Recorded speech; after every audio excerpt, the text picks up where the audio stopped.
북한의 철의 장막 뒤에서 김정은은 놀라운 사치의 삶을 살고 있습니다. 개인 오케스트라, 웅장한 궁전, 그리고 장갑차 요새들. 그러나 그의 호화의 제국은 얼마나 멀리까지 펼쳐져 있을까요? 안으로 들어가 이 모든 것을 발견해 보세요. 악기에 대한 열정과 개인 오케스트라, 음악을 통한 주권의 교향곡. 김정은의 고립된 세계에서 음악은 단순한 오락이 아닙니다. 그것은 권력의 도구이자 최고 지도자의 우월성을 선언하는 들리는 선포입니다.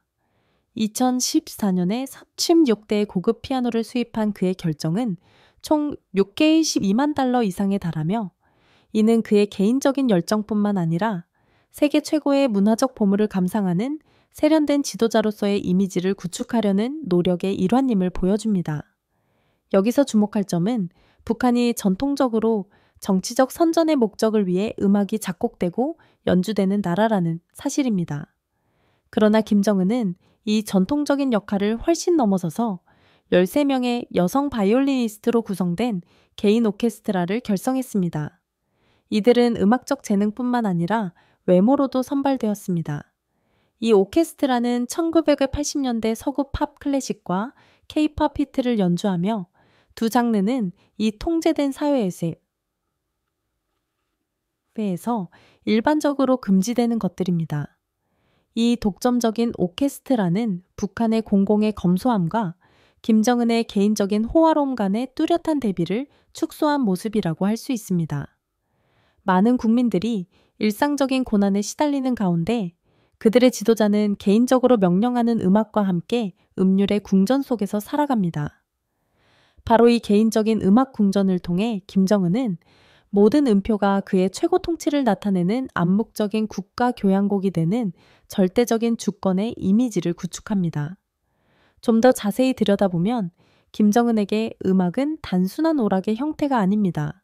그것은 심리적인 진정제이자 개인적인 치료법으로 국제 제재의 압박을 잠시나마 잊게 하며 동시에 그의 고립된 제국에 대한 도전 없는 지배감을 강화하는 역할을 합니다. 그러나 이러한 개인적인 교향곡들 넘어 김정은의 웅장함에 대한 갈망은 궁전 같은 요새들로까지 이어집니다. 그의 일상은 권력의 살아있는 기념비로 변해가고 있습니다. 이제 김정은이 어떻게 자신의 거주지를 왕실 요새로 변모시켰는지 깊이 파고들어 봅시다. 궁전 시스템, 현대왕의 생활 공간. 김정은은 단순히 궁전에 거주하지 않습니다. 그는 17개의 호화로운 거주지에서 통치하며 각 거주지는 사치와 방어 불가성의 요새로서 그의 제국 내에서 무제한적인 권력을 상징합니다. 대부분의 시민들이 빈곤한 생활 조건을 겪고 있는 나라에서 이러한 웅장한 대저택들은 고립된 권력의 요새로서 김정은이 자신을 보호하며 최고 지도자로서의 이미지를 강화하는 장소입니다. 김정은의 주요 지휘센터인 용성저택은 단순한 거주지가 아닙니다. 그것은 군사기지이자 개인적인 피난처 역할을 합니다. 자체적인 기차역을 갖춘 이곳에서 김정은은 공공인프라에 의존하지 않고도 안전하게 이동할 수 있습니다. 이 대저택은 개인적인 경마장, 세계의 인공호수, 심지어 핵 방호 시설까지 갖추고 있어 일상적인 통치부터 핵 전쟁에 대비하는 모든 상황을 준비할 수 있습니다. 강동저택은 고급 여름 리조트와 같으며 정교하게 꾸며진 정원, 스포츠필드, 개인 호수, 경마 트랙을 포함하고 있습니다. 이 대저택은 개인적인 휴양지일 뿐만 아니라 김정은의 정치적 엘리트들과의 비밀 모임을 위한 독점적인 장소로 사용됩니다. 여기에서 열리는 호화로운 연회는 김정은의 개인적인 쾌락을 충족시키는 것 이상의 역할을 합니다. 그것은 내부 권력층 간의 충성도를 강화하는 중요한 도구로 작용합니다. 원산저택은 호화로움을 한 단계 더 끌어올려 진정한 해변 별장 단지로 기능합니다. 10개의 고급 빌라, 개인 마리나, 스포츠 시설, 그리고 현장에 마련된 워터파크가 있는 이 대저택은 김정은이 편안하게 휴식을 취하거나 중요한 손님을 초대할 수 있는 세계적 수준의 리조트처럼 운영됩니다. 중요한 점은 이러한 대저택들이 단순한 사치의 표출이 아니라 권력의 계산된 발신이라는 것입니다. 이들은 명확하고 암묵적인 메시지를 전달합니다. 김정은은 단순한 국가의 수장이 아니라 절대적인 권력의 상징인 살아있는 존재로 세계의 다른 지도자들보다 더 웅장한 궁전에서 통치할 자격이 있다는 것입니다. 그러나 김정은의 웅장함은 고정된 궁전들에만 국한되지 않습니다. 그것은 그가 세상 속을 어떻게 이동하는지에도 영향을 미치며 그의 모든 여행은 불패의 모습을 나타내는 전시가 됩니다.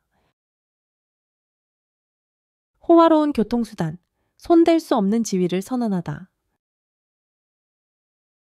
많은 세계 지도자들이 국가 상징이나 절제된 실용성을 반영하는 교통수단을 선택하는 반면 김정은은 그가 사용하는 모든 차량을 권력을 과시하는 이동무대로 만들어버렸습니다.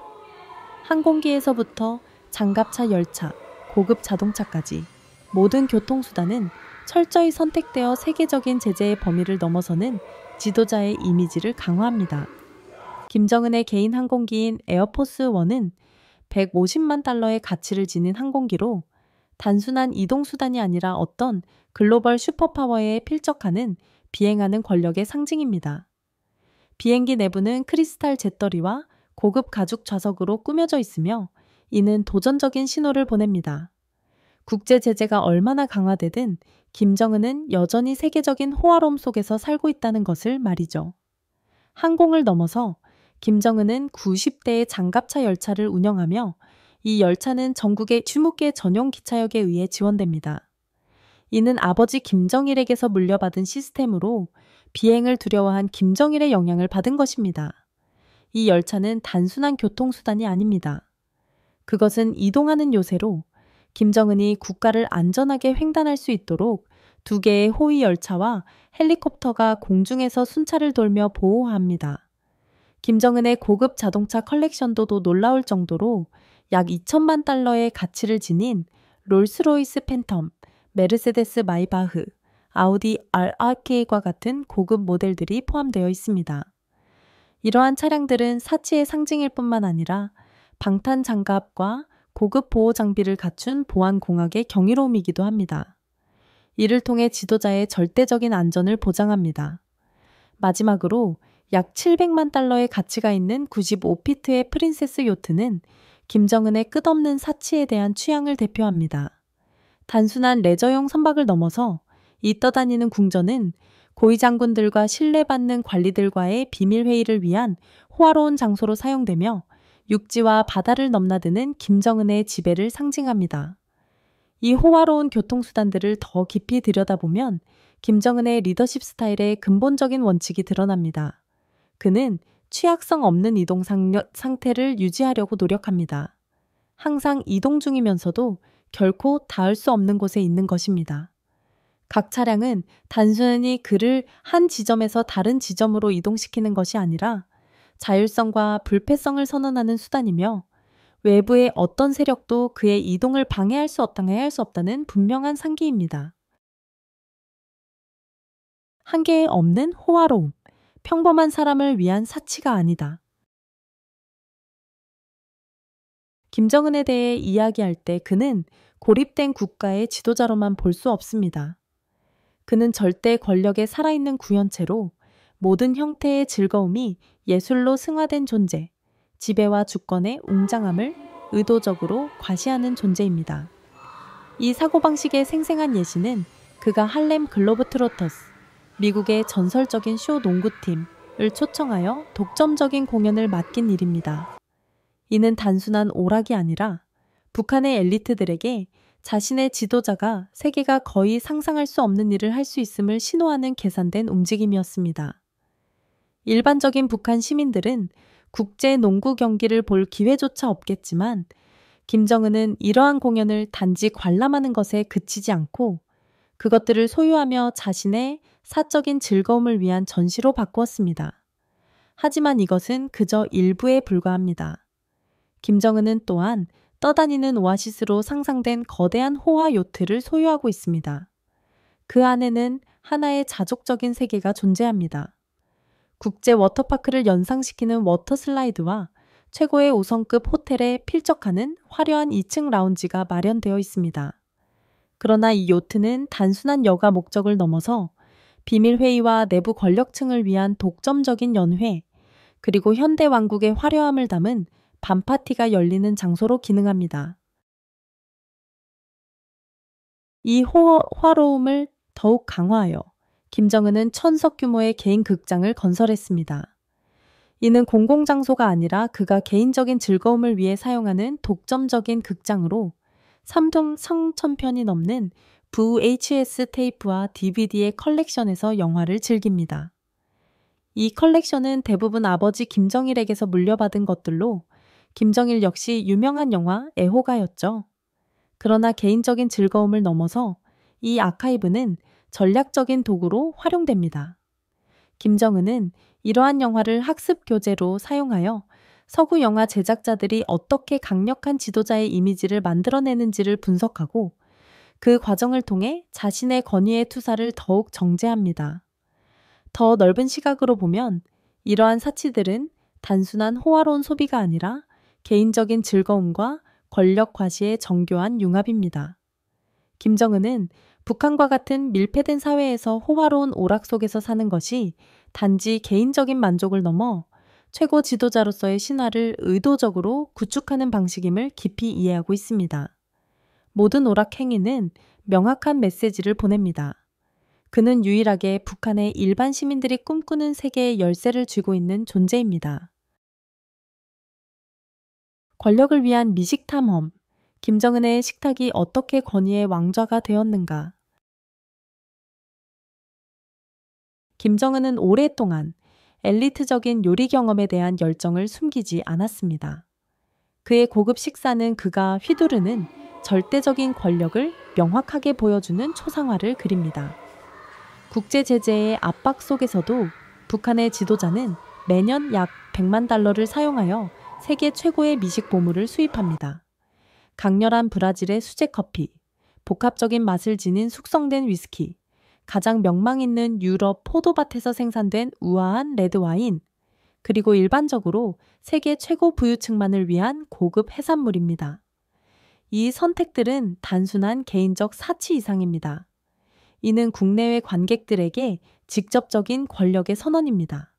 세계적인 제재의 고리에도 불구하고 김정은은 여전히 세계의 미식 경의를 평양으로 들여옵니다. 그의 암묵적인 메시지는 명확합니다. 나는 결코 고립되지 않았다. 나는 당신들이 상상할 수 없는 사치 속에서 살고 있다. 커피와 고급 술이라는 대표적인 사치를 넘어서 김정은은 그의 개인 메뉴에 대해 거의 집착할 정도로 세심한 주의를 기울입니다. 그는 한때 6만 7천 달러를 들여 이탈리아 수입 치즈만을 구입한 적이 있습니다. 그는 이 치즈를 매우 좋아해서 전통적인 치즈 만드는 기술을 배우기 위해 개인 셰프를 유럽으로 보내기도 했습니다. 그의 목표는 무엇일까요? 유럽의 이 고전적인 요리, 예술의 부드럽고 풍부한 질감과 정교한 맛을 그의 궁전에서 재현하는 것입니다. 이는 단순한 기이한 취향이 아닙니다. 이는 세계가 부가한 경제적 고립을 뚫고 요리의 완벽을 추구하는 김정은의 끊임없는 노력의 상징입니다. 심지어 보잘것없는 소소한 구매도 어마어마한 규모에 이릅니다. 김정은은 약 75천 달러에 해당하는 5천 파운드, 약 75천 달러를 전부 껌에 썼다고 전해집니다. 일반 소비자에게는 이게 터무니없는 사치처럼 보일 수 있습니다. 하지만 독재자의 관점에서 보면 이는 아주 섬세한 권력의 표현입니다. 김정은의 세계에서는 모든 사치가 외국에서 수입된 것이어야 하며 이는 그가 아무리 작은 것이라도 손에 넣을 수 있다는 무언의 선언입니다. 어떤 제재도 어떤 금수 조치도 그를 막을 수 없다는 메시지입니다. 가장 센세이셔널한 이야기 중 하나는 김정은이 매일 맥도날드 패스트푸드를 평양으로 공수해 먹는다는 끊이지 않는 소문입니다. 만약 사실이라면 이는 단순히 햄버거와 감자튀김에 대한 개인적인 취향을 넘어서는 이야기입니다. 이는 상징적인 도전, 거의 의도적인 서구에 대한 조롱이 됩니다. 세계적인 미국 소비주의의 아이콘인 맥도날드는 북한 지도자에게 야릇하게 접목되어 그의 개인 식탁에 오른 것입니다. 이 메시지는 매우 분명합니다. 당신들이 아무리 제재의 벽을 쌓아도 나는 여전히 당신들의 세상의 맛을 내 궁전에서 즐길 것이다. 김정은에게 있어 미식은 생리적인 필요를 넘어 권력 과시의 정교한 무기로 변모했습니다. 모든 독재자가 이런 형태의 미식 소비를 선택하는 것은 아니지만 김정은은 그것을 국내의 우위 강화를 위한 전략적 방법이자 세계에 대한 도전의 방식으로 고의적으로 발전시켰습니다. 국내에서는 그의 호화로운 연회들이 권력의 재단으로 기능합니다. 이러한 수입된 사치를 통해 김정은은 충성스러운 내부 권력층과 빈곤한 대중 사이에 명확한 사회적 격차를 형성합니다. 그의 연회에 초대된 사람들은 이 특권이 그들을 집의 엘리트로 자리매김하게 한다는 사실을 명확히 이해합니다. 그들의 운명은 최고 지도자의 은혜에 결코 달려 있음을 알게 되는 것입니다. 국제적으로 김정은은 그의 호화로운 소비를 권력의 도전 신호로 활용합니다. 서구가 부과한 경제적 압박이 그의 권력을 약화시키지 못했음을 알리는 것입니다. 사실 그는 자신의 사치를 오히려 도전의 수단으로 삼고 제재를 이용해 자신의 불사성을 과시하는 플랫폼으로 바꾸었습니다. 그의 호화로운 식탁은 세계 구석구석에서 수입된 진미들로 장식된 그는 여전히 그 어떤 규칙도 적용되지 않는 예외적 존재라는 것을 전 세계에 은밀하게 그러나 강렬하게 상기시킵니다. 김정은의 음식 사용은 정치적 도구로서 깊은 역사적 뿌리를 두고 있습니다. 중국의 명나라와 청나라 시대의 궁정 연회에서부터 루이 14세의 베르사유 궁전에서 열린 호화로운 연회에 이르기까지 식탁은 부와 정치적 지배를 과시하는 무대 역할을 해왔습니다. 루이 14세 일명 태양왕은 수시간에 걸친 연회회를 오케스트레이트하여 손님을 즐겁게 하기보다 모인 귀족들 앞에서 그의 우위를 공고히 했습니다. 유사한 방식으로 김정은은 수입된 진미들을 권력 과시에 정교하게 초롱랩된 공연의 핵심 요소로 삼고 있습니다. 그의 식사는 개인적인 즐거움이 아니라 그가 세계의 맛을 즐기며 조용히 그의 적들에게 그들의 제재가 무의미하다는 것을 선언하는 정치적인 연극입니다. 기이한 집착, 사치가 왕실 의뢰가 될 때 김정은의 기이한 열정은 전 세계의 헤드라인을 장식했을 뿐만 아니라 그가 자신의 개인적인 전설을 어떻게 구축하는지에 대한 깊은 통찰을 제공합니다. 500,000달러를 들여 138마리의 순종 말들을 러시아에서 수입한 것은 단순한 승마 취미를 넘어서는 일입니다. 북한 문화에서 지도자가 하얀 말을 타고 눈 덮인 풍경 속을 누비는 이미지는 강력한 상징적 의미를 지니며 혁명적 저항의 영웅적 서사를 떠올리게 합니다. 그가 자랑스러운 종마들과 함께 등장할 때마다 김정은은 김일성의 혁명적 유산의 정통한 후계자로서의 이미지를 강화합니다. 그가 2016년에 1년 동안 100개 이상의 롤렉스 시계를 수집한 것 역시 성공의 궁극적인 글로벌 상징에 대한 집착을 반영합니다. 김정은에게 각 시계는 단순한 시간 측정 기기가 아니라 국가의 운명을 자신이 지배하고 있다는 개인적인 상기입니다. 그것은 문자 그대로 시간의 상징화, 지도자의 손 안에서 시간이 곧 국가의 시간이 된다는 뜻입니다. 더 나아가 그가 4,600만 달러를 투자하여 자신의 가족과 자신의 동상들을 건설한 것은 시간이 가는 것을 거부하려는 그의 욕망을 여실히 보여줍니다. 이 웅장한 기념물들은 단순히 고정된 돌덩이가 아니라 권위의 지속적인 상징물로 북한 국민들의 집단적 의식 속에 깊이 새겨집니다. 마지막으로 그가 비밀 하렘을 위한 고급 속옷에 3,010만 달러를 쓴 것은 김정은의 사생활에서의 사치스러운 흐름을 드러냅니다. 논란의 여지가 있지만 이 관습은 고대 왕실 전통을 떠올리게 합니다. 하렘을 유지하는 것은 단순한 사치가 아니라 남성성과 왕조의 권력을 과시하는 행위였습니다. 김정은은 이러한 겉보기에 비이성적인 소비를 능숙하게 활용하여 전능한 지도자의 초상화를 그립니다. 시간에 구애받지 않는 신왕과 외국의 압력에 굴복하지 않는 강력한 지도자라는 전형적인 혼합체입니다. 모든 호화로운 아이템, 모든 기이한 열정은 그의 신화를 그리는 대작에서 의도적인 한 획을 그은 것입니다.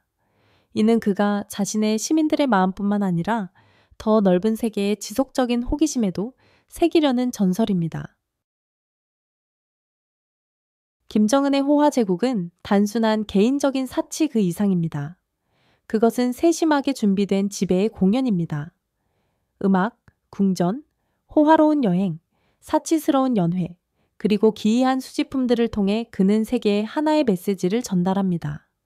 어떤 제재도, 어떤 고립도, 어떤 세계적 압박도 그의 야망을 가둘 수 없다. 하지만 이 화려한 사치의 외관 뒤에는 한 가지 질문이 남아 있습니다. 이러한 공연이 세계가 그 장막을 들여다보기 전에 얼마나 오래 지속될 수 있을까요?